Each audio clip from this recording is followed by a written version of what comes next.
Good morning, how kids? I say good morning. I always say good morning, even when it's like 10 o'clock at night when I'm recording. But in this case, it's 7:21. It's like almost afternoon for me. My name is Mr. Krause. For the next few minutes, you can call me Mr. Key. By the way, this video and all Unit 4, Unit 5, Unit 6 videos can be found at www.nkinfinity.com. You know, if you go there, I try to show this every once in a while. Go there, you go to NK Infinity, you'll see my partner in crime. The reason it's N is that's for Miss Newman. That's this young lady right here. She used to be a student of mine. My name is Mr. Krause. For students, you'll go here eventually, but right now, if you want to find these video lessons, just go here and Algebra 2 lessons. There you go. Now, we haven't uploaded Unit 4. I'm not sure why that's not going away, but anyway, let's say I click on Unit 3. I've done Unit 3. Click on that. There you go. And there are all the video lessons. Telling you what they're all about, what the video lesson's all about, and there you go. You're going to have to get the documents from your teacher. She'll have, or he'll have those for you, but at least you can come here. And later on, you'll be able to do Inspire videos. So I have videos on how to use the Inspire calculator right now. Just a few up here. But if you don't know how to use that TI Inspire calculator, there's some tutorials. There'll be many more videos. And if you don't see one you like, make sure you say, hey, Krause, do a video on banana. And I'll be like, wow, I don't even know what banana is, but I'll figure it out. And then I'll put the video up, and then you'll know how to do banana on the video, on the calculator. But anyway, by the way, infinity stands for the length of a math class. That's not funny. Anyway, let's get started. Ooh, I don't have my calculator up. I'm going to need my calculator up. Where is it? There it is.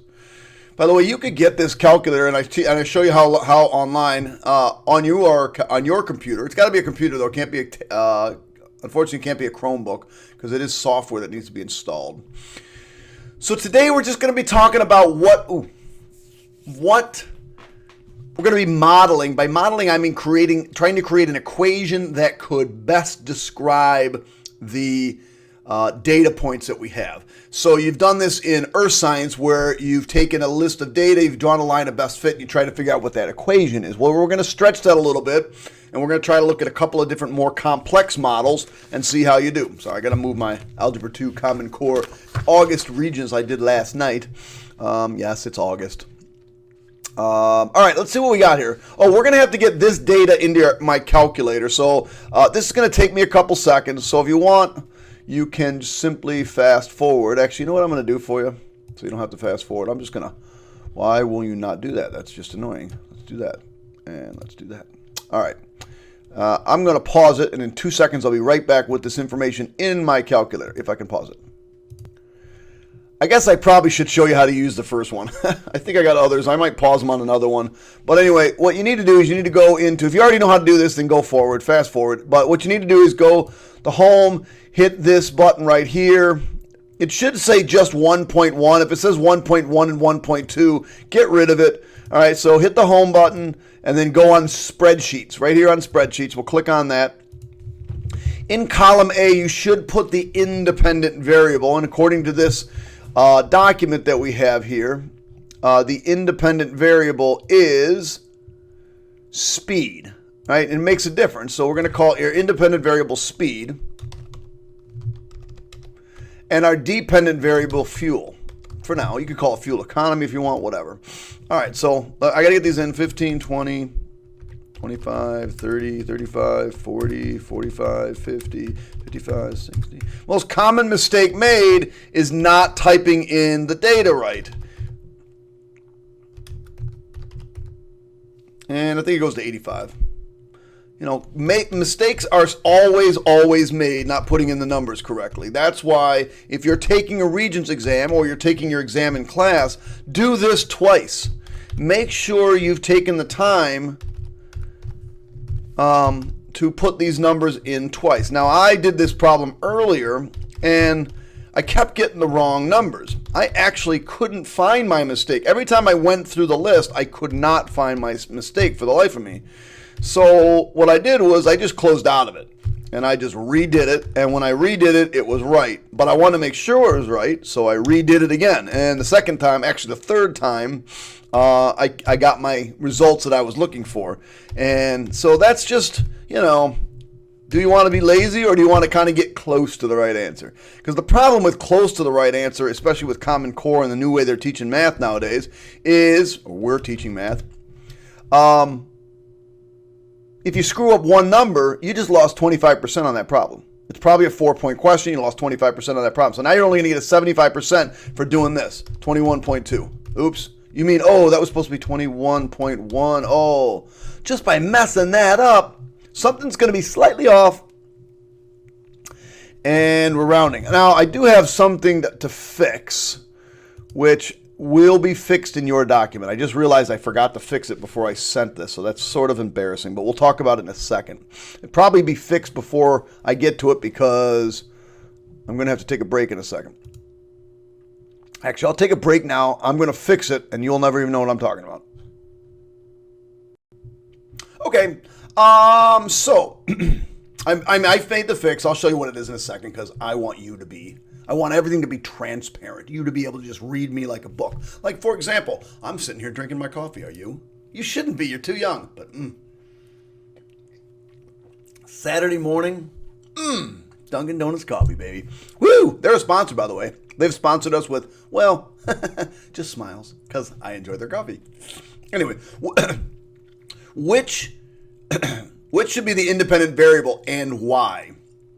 Well, you can't have fuel affect how fast you drive. You're like, ooh, I used 8 gallons of gas, so I must have drove. If I use 8 gallons of gas, I gotta drive 5 miles an hour. What?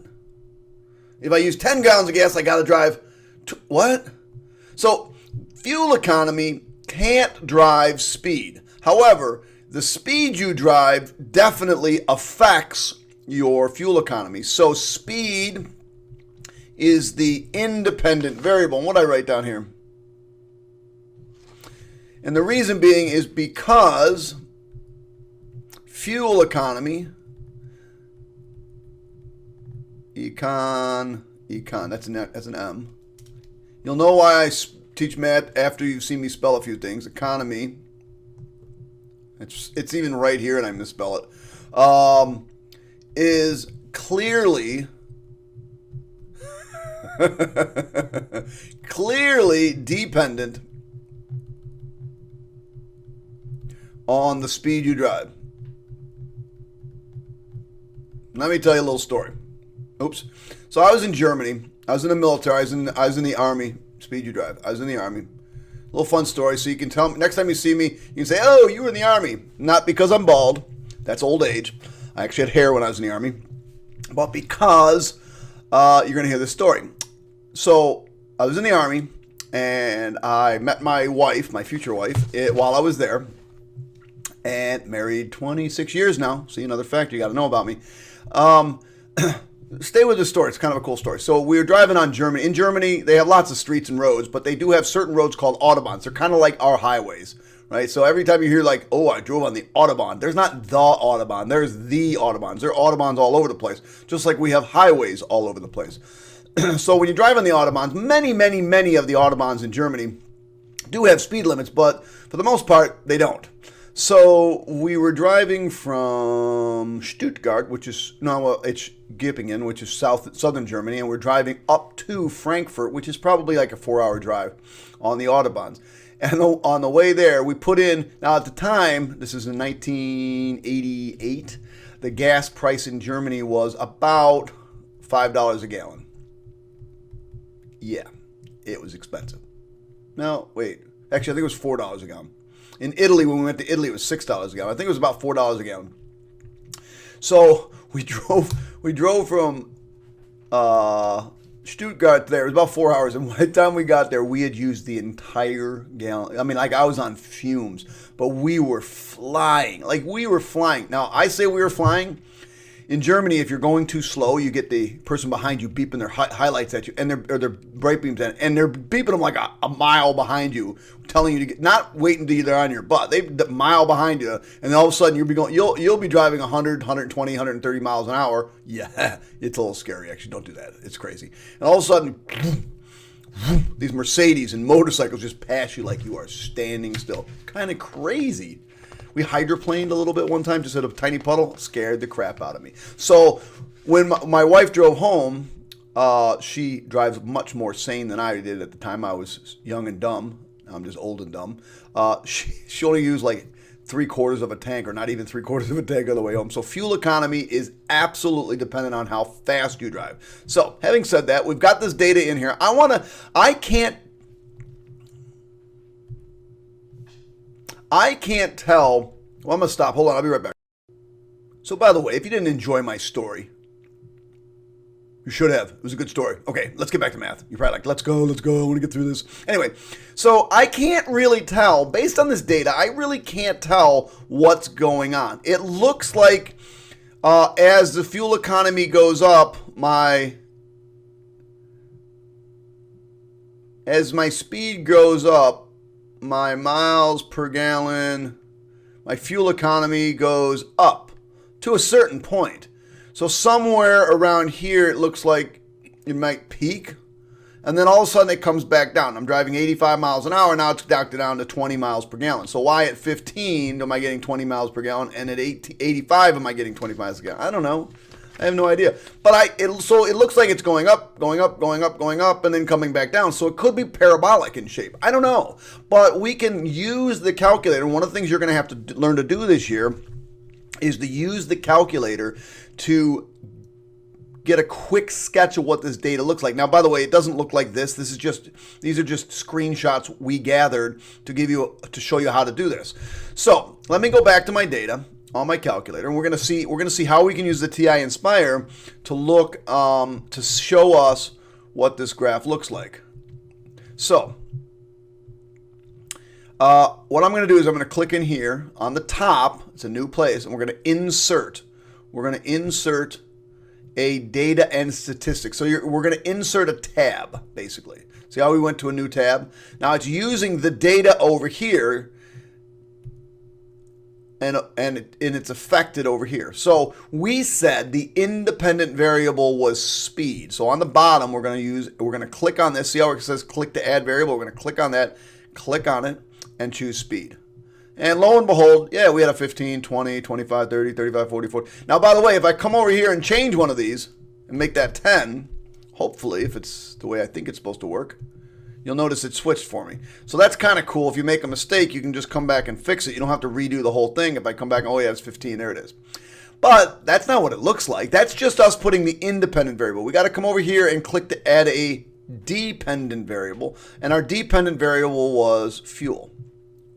Now I look at it. Now you see how it goes up, up, up, up, up, up, up, up, up. It takes a little bit of a dip here and then back down.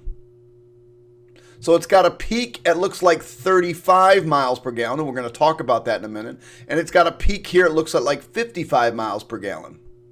And then after 55 miles per gallon, it looks like it's pretty. So this originally might have looked parabolic, but it's not. Now, it's definitely an even function, as we talked about yesterday, because it's pointing down in both directions. So because it's pointing down in both directions, I know it's an even. If it went in opposite direction, it'd be odd, but since it's pointing down in both directions, I know it's even. I also know that the leading coefficient has to be negative because it's pointing down. But it doesn't really appear to be quadratic because it's got this little bump in here. So to me, that means instead of being quadratic, it's probably quartic, a fourth degree polynomial. And so that's what we're going to use. So let's talk about a few more things before we go do some regression on it. This method can be modeled by a polynomial function. Determine the function model is an even or odd function. And so we just talked about that. We clearly know it's an even function because as x goes to plus or minus infinity, y goes to negative infinity. Or you could say that it's the end behavior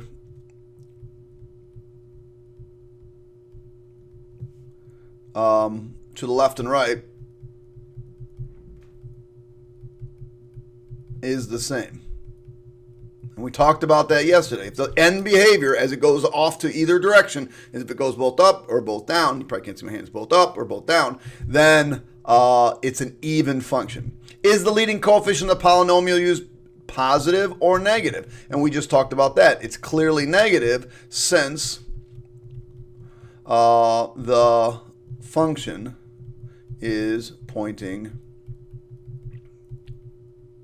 down. Now, I don't like pointing down, so let's talk about math words. We can use the math words concave down. Concavity is where that, the bowl is. It's concave down.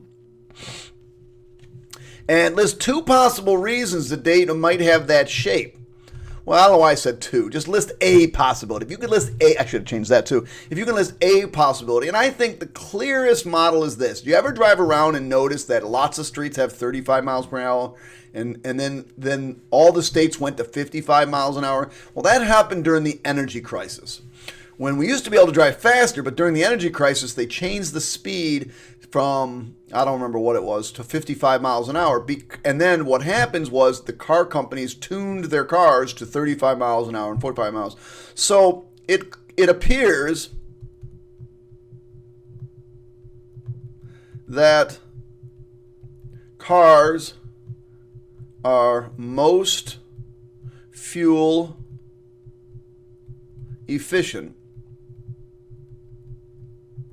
at 35 miles per hour and 55 miles per hour. Now, some of you that understand a little bit about cars, and I don't know a lot about cars, which is why I teach math and I put my car in the shop, know that a car goes through certain gears. So in first gear, it's like that thing that spins, on your bike, you spin and spin and spin, you don't go anywhere. That's kind of like what that is. Your engine's racing like crazy, but because you're in a small gear, you're not going anywhere, so you're using lots of gas. So, and then as you go up, you go to another gear, and it spins a little less, but because it's a bigger gear, you're actually going more. And then and then around 35 miles an hour, you're in let's say you're in third gear, and you're at optimum driving speed. But then you go a little bit faster. You're still in third gear, but your engine's working harder. Then all of a sudden it goes into fourth gear. And then, okay, I'm in fourth gear. Now I'm at optimal. And I'm in fifth gear. Now I'm in optimal for fifth gear, or whatever your car has. But then after a certain amount, I'm not optimal anymore. I'm working too hard. So that's kind of how things go, slightly in a very simplistic way. So let's talk about this. Now, this is what I had to change. I had tenths here. You're going to see how stupid tenths would be in just about a second. But we're going to write a regression. And because we think it's quartic, we're going to use quartic. Now be careful. We're not using quadratic. We're using quartic. Because it had that little bump in it, I can't really use quadratic. The better shape or better model would be quartic. So we're going to go back to our calculator. And we're going to go here. And remember, if you're going to use regression, you want to make sure you're highlighted here, not that you're in selected mode, that you've just highlighted that box. All right, so here we go. We're going to go into menu. Over here we go into menu, statistics, stat calculations, and we're going to not do quadratic. That would be a second degree. Not cubic. That would be a third degree. We're going to do quartic, which is a fourth degree. Quarters in a game, right? Quarters in a dollar, quartic. All right, so we need to tell it what our independent variable is. Our independent variable is speed. Our fuel economy depends on the speed. And then we just click OK. So then it gives us this, and we can't always see it all. In fact, I can't even see that full equation. You got two options. You can hover over it, but that's kind of a pain because you got to make sure you hover it and don't touch anything. Or you can just click on it. If you click on it, the equation is going to be right here. Now, one of the things many students forget to do is write y equals. And this is ax to the fourth plus bx cubed plus cx squared plus dx plus e. So I actually have 5 numbers to find. I need to find a, b, c, d, and e. So let's write those down. A, b, c, d, and E. Now, millions place. Let's see what we got. This would be the tenths. I just wrote oh, that's tenths. Okay. This would be the hundredths. Hundreds. Thousands. 10,000s. 100,000s. Millionth place. So yes, Common Core expects you to know this stuff. 1, 2, 3, 4, 5, 6. I need 6 decimals. Now the first thing I'm going to do is write these down going to like 8 or 9 decimals. And then I'll come back. Now you're going to see this is going to be a little complicated. So I can't see this, so I'm going to highlight. It looks like negative 2.67 here, right? Doesn't that look like negative 2.67? It's not. Whoa, whoa, whoa. What's this e to the negative 6 stuff? Remember, that's scientific notation. That's the same as times 10 to the negative 6. So I'm going to do this one time for you. It's negative 2.6727. 727. I can't remember too many numbers. 86449. 86449. Let's do a couple more. 874. 874. Now you might say, oh wait, hold on. E to the negative 6. Or in other words, times 10 to the negative 6. So you can't round this right now. You can't go, okay, 1, 2, 3, 4, 5, 6. Let's round this. Let's round that. No, no, no, no, no. That is not the 6th decimal. You're going to see that is not even close to being the 6th decimal. Remember, we got scientific notation. We got to move this decimal to the left 6 places. Once, twice, 3 times, 4 times, 5 times, 6 times. So it's negative 0.0000026. So now what's the 6th decimal? 1, 2, 3, 4, 5. Oh, here it is. That's the 6th decimal. That's the decimal that we got to decide to round on. That one. So since that, so what I would write here is negative 0.023452672. I don't know what I just wrote 267 for. 27. Whoa, there it is. Oh man, I'm losing my mind. So it is right. 26727. 6727. Good enough. All right, let's look at B. Highlight it. Look down here. Oh, that's e to the negative 4. So that's going to be moving it 4 decimal places, which means 3 zeros. So, and it's positive, right? So 0.000. And then 6099, 6099, which is not the number I came up with, but close. Oh, maybe it is. 050. 050. Okay. And then C is, oh, that C is just what it is. So negative point. So negative, oops, C is right here. Negative 0.058437. 0.058437. Go out a few more. 316. And then D, yeah, this is a pain in the neck, isn't it? D is what it is, 2.488. 2.488. I'm going to have to go back and look at my data because these are not, let me go back and look at my data because these are not the numbers I'm getting. So I'm going to pause. I'll be right back. Well, I didn't do this on purpose, and I'm not sure how many of you caught it and are screaming and yelling at me, but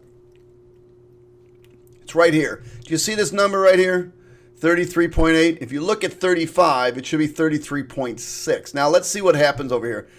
Let's see if any of these are going to change. I'm going to change this to 33.6. And hit enter. And you'll notice those numbers changed over there. So that's cool, so I don't have to redo that, but it's not cool that I made a mistake. Now I know it. I know I made that mistake only because I have the answer key that I did earlier, and I wasn't getting my same answers, and I should have checked it a little bit earlier. So let me get the right answers in here for you. Let me get the right answers in here for you, and then we'll go. I think the first one's not bad. I think the first one's not bad. Let's see. This is driving me insane. All right. So negative 2.6, and then this is where it goes. 63868. 63868. And then B is, we still think, not much difference, but I knew I was wrong on that one. 0.000 600 672 600 672. Even that one's a little bit different, but that's okay. It's a little bit different. This one looks good. Negative 0.0576, 0.0576, 152, 152. D is 2.45, 2.45, 927, 927, 036, 036. My goodness, 036. And then finally E is negative 4.590, 590, 294, 99. Now I need the 6th decimal, so I'm going to highlight that one. The 6th decimal, 1, 2, 3, 4, this one. 1, 2, 3, 4, 5, 6. This one.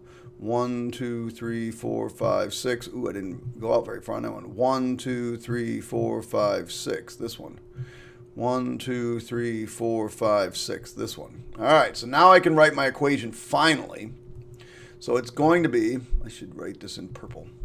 Y equals negative 0.00003 x to the 4th plus 0.000601 x cubed minus 0.057615 x squared plus 2.45970 x minus, head's probably in the way, 4.595. Ooh, there it is, kids. There is my quartic regression equation. Man. Okay, let's do a slightly easier one. That was a little crazy. All right, so again, I don't know what this thing's going to look like until I've graphed it. So, read it up.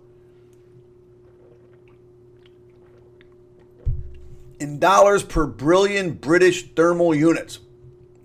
BTUs, excuse me. BTUs. So, August 1st, August 2nd, okay. Plot the data using your calculator. Something is missing. Why is it missing? It's like not even there. Okay, it should say use X. I don't know why this disappeared. Use X equals 1 to represent. Somehow things got pushed and it got missed. August 1st. So this is going to be 1. This is going to be 2, obviously 3, and then we just use the date, 4, 5, 6, 7. So we're going to go into our calculator. We got to get rid of this. So red exit, choose don't save, go back into your calculator. Now, what are we going to call these things? Day and price. How about that? Day and price. Again, the day is the independent variable. 1, 2, 3, 4, 5, 6, 7. And the price is the dependent variable. 2.84. Let's see if I can get these in right. $2.84. $2. $2.80. $2.76. $2.79. $2.83. $2.80. $2.79. There we go. Ding, ding, ding, ding. All right. So, what did it say to do next? Determine the display. If the data displays the characteristic of an odd, determine if need more coffee, I think. We got to determine if it's odd or even. So the only way we're going to do that is we go and click here. We're going to insert data and statistics. And click down here, and again, our day was the independent variable. You'll notice those go right in a row. And then our over here will go independent variable. Our price was independent. So it looks like it goes up here, comes down, comes down, comes down, comes down, comes down, goes back up, goes back up, goes back up, goes back down, comes down, down, comes down, down, down, comes down. So it looks as if that is an odd function. Okay? It looks as if it's an odd function. So we are going to say this is an odd function. And that's really because the n behaviors are different. N behaviors are different. And we could say, yeah, that's really all you got to do is if the n behaviors are the same, both down, both up, it's even. If they're different, one down, one up, one down, then it's an odd function. What also do we know about the leading coefficient of this one? Since it looks like it's coming down, like there will be an arrow down here, it looks like our leading coefficient probably should be also negative, just to say here. All right, write a regression equation based on this data. Let x equal 0. This is like really odd. Things just got changed. It should say x equal 1. Represent, I don't, like, it doesn't even look like my answer key for some reason. So let x equal 1 represent August 1st, rounding decimals to the nearest cent. Let's hope we can actually do that. I think we're going to have to change that rounding to so and so and so and such and such. Yeah, we're going to have to change that. We're going to round that to the nearest, what did I round that to? 3 decimals, so that would be the thousandth place. We're just going to say nearest thousandths place. All right, I don't know why. Yours probably, hopefully, is corrected by now. So there we go. So we'll go back over here. Remember, we're going to highlight this one. We're going to go Menu, Statistics, Stat Calculations. Now, because it's third degree, at least that's what we think it is, we're going to do cubic regression. Cubic regression. Our independent variable was day. Our dependent variable was price. And we're going to click OK. And we just need those 3 values. So in this case, 4 values actually. Our equation is going to be y equals, and if you highlight here, it'll tell you right down here, x cubed, bx squared, cx, and d. So ax cubed plus bx squared plus cx plus d. So I need to know what a is, b is, c is, and d is. A, b, c, d. This one's only slightly easier than the last one. So let's get some decimals.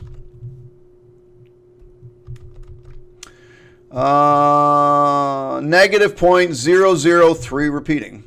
So negative 0.003333.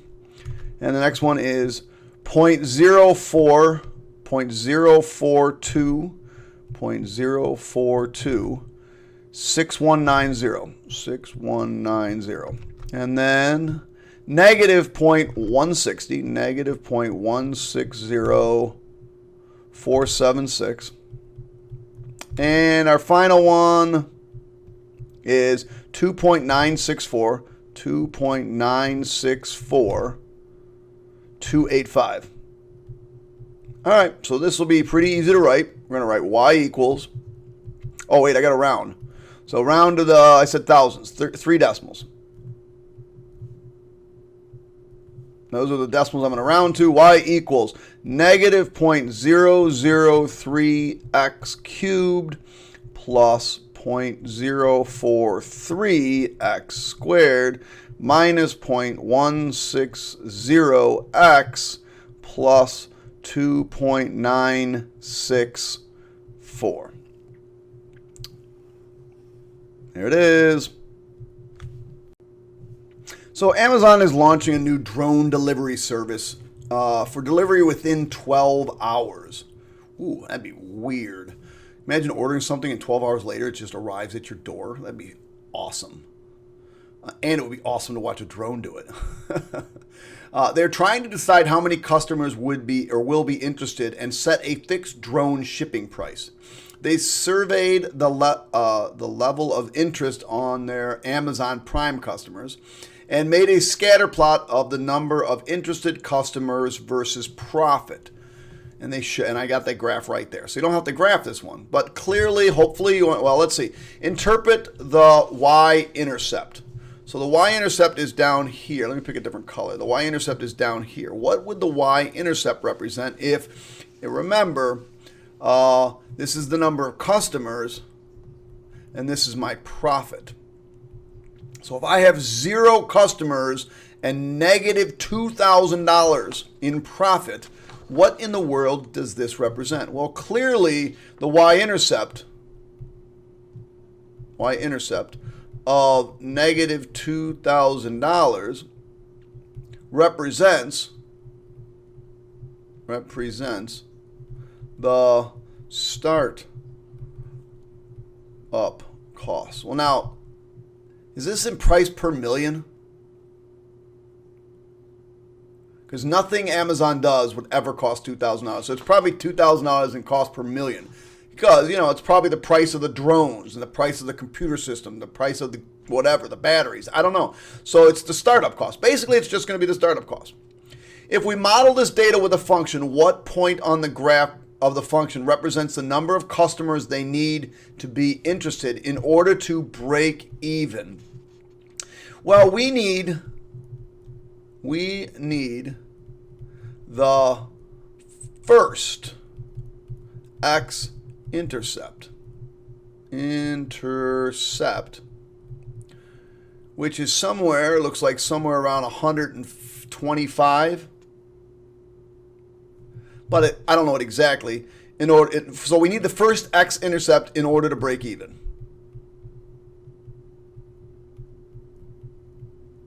My goodness. That should be break, in order to break even. And you got to explain why. Well, because when the graph goes above the x-axis, Amazon starts to make a profit. Starts to make a profit. So if you can think about it this way, down here, losses. Up here, profit. So these are losses. And we'll talk about maybe why that goes over there in a minute.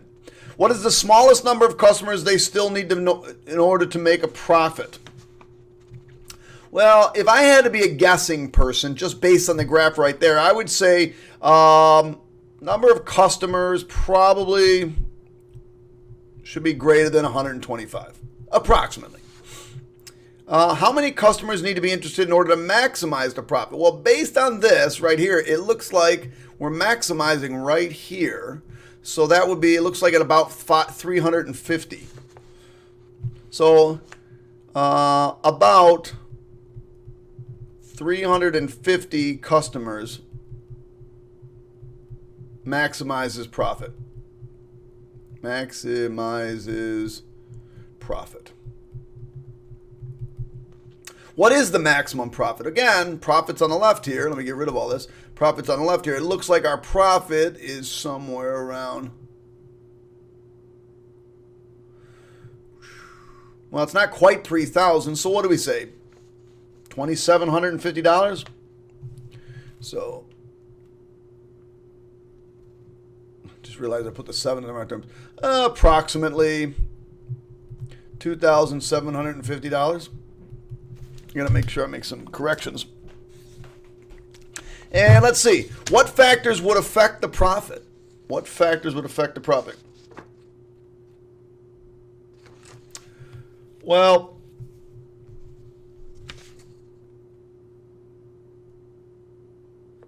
so the things that affect the profit are the number of customers interested. That clearly, if you don't have a lot of customers interested, that has it. And your startup costs. The two things that are going to affect your profit is the startup cost and how many customers you actually will have interested in this. And finally, what would cause the profit to start decreasing? Why in the world would cost decrease? Well, you have too much demand.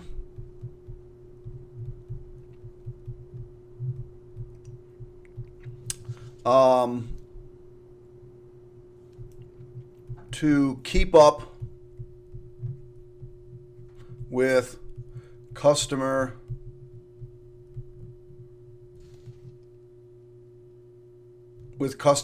wants. How about that? You might lose customers. Might lose customers. You might have to buy more material. Might have to spend more.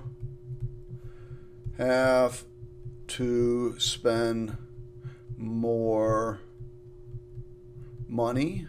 So you might have to buy more drones. You might have to buy more batteries. You might have to buy more buildings. If you have too much demand, maybe you're not meeting the customer's needs. They leave. You have to buy more drones, so that costs you more money. You might have to buy more batteries. That costs you more money. You might have to buy pay for more employees in order to service the drones, cost you more money. So at some point you break even. That's how all business is done. At some point you break even, at some point you maximize, and at some point you overshoot and you're way too much, and you got to figure out a new strategy. And that's what, if you're going into the business world, that are some of the things in the business world you have to figure out. So here we go. Excuse me. Here's the temperature of Rochester, New York. We're from Hilton, right outside Rochester. 48-hour period, beginning at midnight. Well, I didn't quite get to 48 hours, did I? Probably I should have said a 39-hour period. Whatever. Midnight on August 5th, 2016. So right here is midnight. Midnight. Or 0. So 0 is going to represent midnight on Friday, August 5th, 2016. So we can model this data shown in a polynomial function with a polynomial function. What degree should the polynomial and would be a reasonable choice? Let's see. If I graph this up and down and up and down, up, and at that point it looks like it's going back up. Just based on that information, how many peaks do we have? 1, 2, 3, 4 peaks. And do you notice that it's going down in this case and we're going up in this case? And that, because it's going down and up, that would look like it's going to be an odd function. And we have 4 peaks and valleys, so we need to have at least a 4th degree polynomial to make an account for those. So I would say a 5th degree polynomial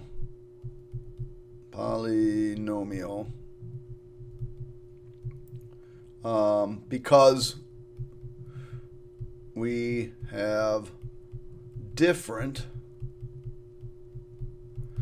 end behavior. Now, I know somebody out there is going really smart. They're going, but wait a second, Mr. Krause.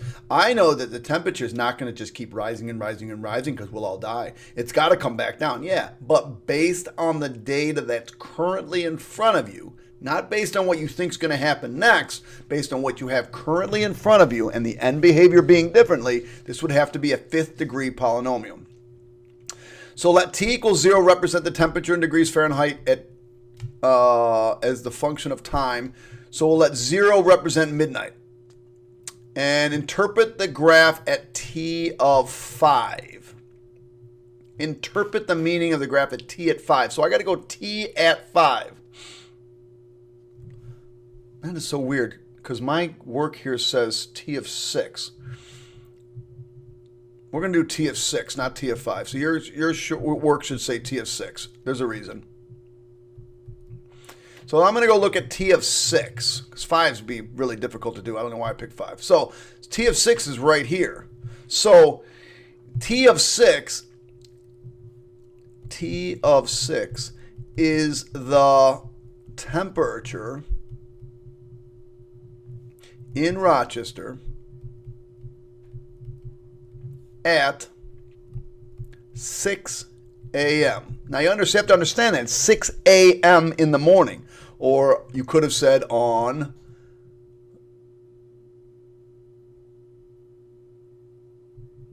midnight on Friday. Well, if it's midnight on Friday, I guess the next day would be Saturday. So it's probably Saturday morning. I don't know why I wrote Thursday morning. I don't know, I got my head up my keister. Anyway, what is T of 6? Well, T of 6 is, now we got to be approximate. T of 6 is approximately, what, 73 degrees? It's approximately 73 degrees. Approximately. What are the relative mins and maximum points? Well, you should be able to find that. Well, relative mins are the highest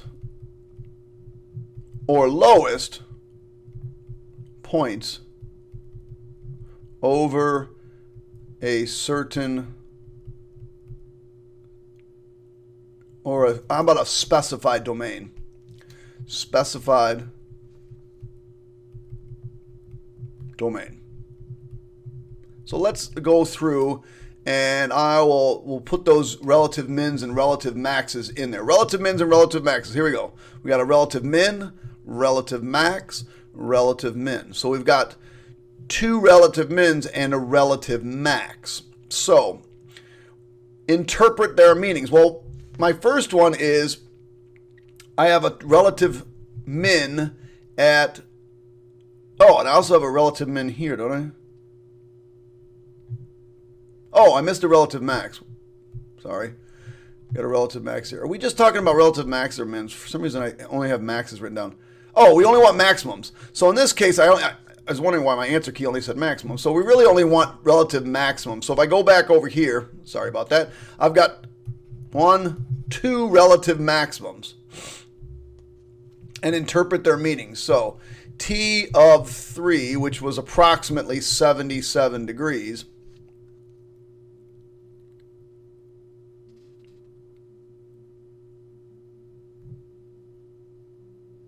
and T of, what's the other one, 18, is approximately 90, looks like 92 degrees. What did I write down over here? 91 degrees. So that's about 91 degrees. So those are our relative mins and those are our relative maximums.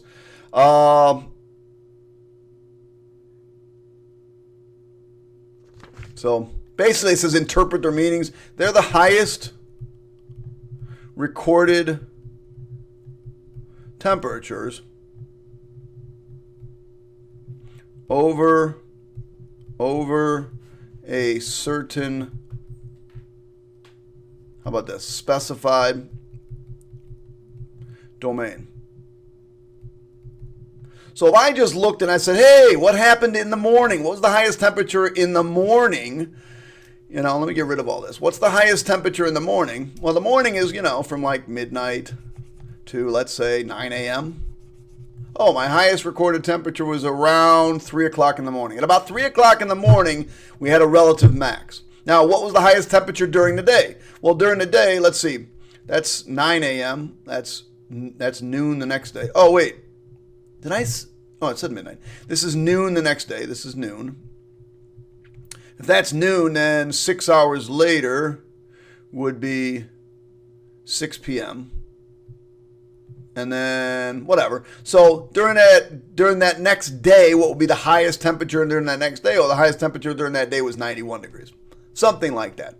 All right, kids, there you go. That's kind of all you need to know, get to understand. What I'm trying to get you to understand is after you graph it, is it going to be an odd function? Is it going to be an even function? What are its end behaviors? End behavior going up, end behavior going down, one in opposite directions. You should know whether it's even or odd. You should also know whether or not you're going to have a leading coefficient. Like in this case, I would have a leading coefficient that's positive because it looks like it might be going up. But we know it's going to come back down. So, you know, maybe this one's more like I don't know. Anyway. That's it for today, and I hope you enjoyed your lesson. Goodbye. Hit that subscribe button now. You heard me.